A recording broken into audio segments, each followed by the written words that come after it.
So I had the pleasure of seeing a special screening of The Social Network, a new movie by David Fincher with Jesse Eisenberg and Justin Timberlake, some no-name guy. It was really good. It was a lot more interesting. The story behind Facebook is a lot more interesting than you might expect. The movie itself, David Fincher, you probably know him, Fight Club, that's one of my favorites.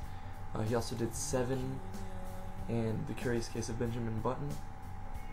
He must be in love with Brad Pitt or something. Anyways, he did a pretty good job with this one. It was very, very creative. It was not just centered around the story itself, but it was also like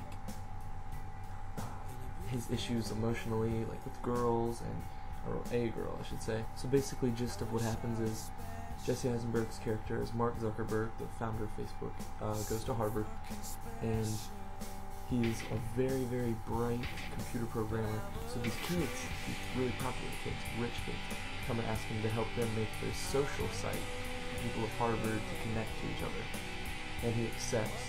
But this idea that they give to him, he kind of morphs into his own thing and approaches with his friend and tells him he wants to call it the Facebook. And they launch it, and it just becomes huge in the Harvard community.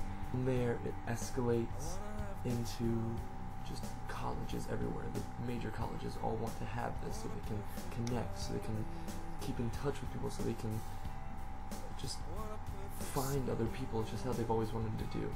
He rises as what used to be kind of just a douche into like a star, basically. Through all of this, he is also learning about himself and how to be. He gets very, very, the whole thing is that he's not concerned with the money. He does not care about money. From the beginning, he's just trying to do his thing.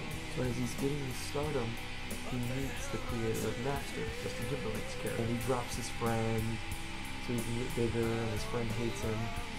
Throughout the movie, there are flashbacks between him being sued by the original Harvard connection rich kids, suing him for stealing their idea, and for his friend suing him for dropping him from the Facebook group.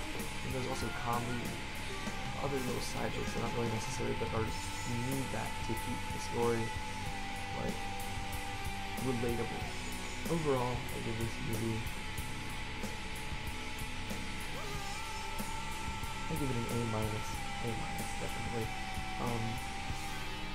Awesome movie, definitely worth paying for the ticket to see it in theaters, and also worth paying to buy the DVD, especially if you are an avid social networker, and this is, because the story behind this is mind-blowing. You'd have no idea the stuff that happened. Okay, well anyways, that's my review of The Social Network.